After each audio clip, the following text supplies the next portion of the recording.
गरवली लगता से गरवली हम सुराते हम सिराते मुस्तफा गरतमा में हाल युकुन इत्तिबाई सुन्नते खैरुल बशर गिर लाजिम ताबुया बी आई फसाद।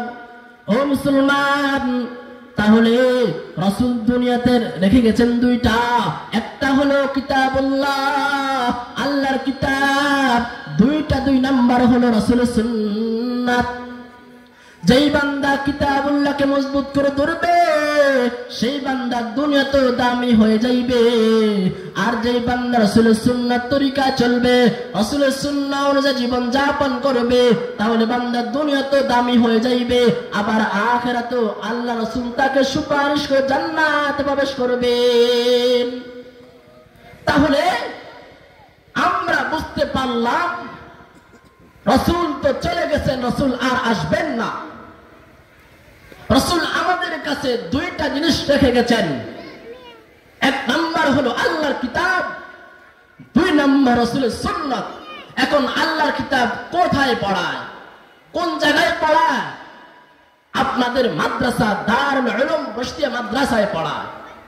এই যে আপনার সন্তানরা কোরআন পড়তেছে, আপনার সন্তানরা হাদিস পড়তেছে, যেই সন্তানের বাবা ছোট রাখা অবস্থায় সন্তানকে ছোট রেখে চলে গেছে দুনিয়ার থেকে, ওই ছোট বাচ্চা যখন আলিফ বাতা পড়ে তখন আল্লাহ তাআলা বলেন, ও ফেরেশতা যাও ওই বাচ্চার উসিলা করে তার আব্বাকে মাফ করে দাও। সুবহানাল্লাহ।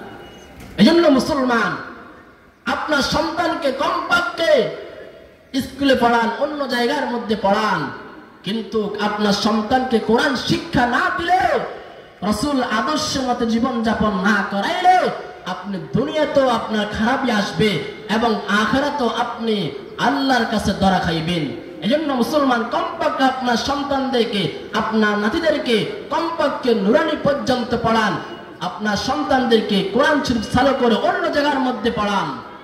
এজন্য মুসলমান, আল্লাহ তাআলা আমাদের সকলকে রাসূলের রেখে যাওয়া দুইটা বস্তুকে, এক নম্বর হলো আল্লাহর কিতাব, দুই নম্বর হলো রাসূলের সুন্নাতকে আঁকড়ে ধরে জীবন যাপন করার তৌফিক দান করুক। ওয়া আখিরু দাওয়ানা আলহামদুলিল্লাহি রাব্বিল আলামিন।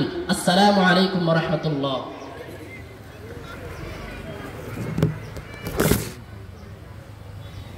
মাশাআল্লাহ। ভাই এদিকে মাশাআল্লাহ। হযরত আমাদেরকে গুরুত্বপূর্ণ নসিহত করেছেন। আল্লাহ তাআলা আমাদেরকে হযরতের নসিহত অনুযায়ী আমাদেরকে আমল করার তৌফিক দান করুন।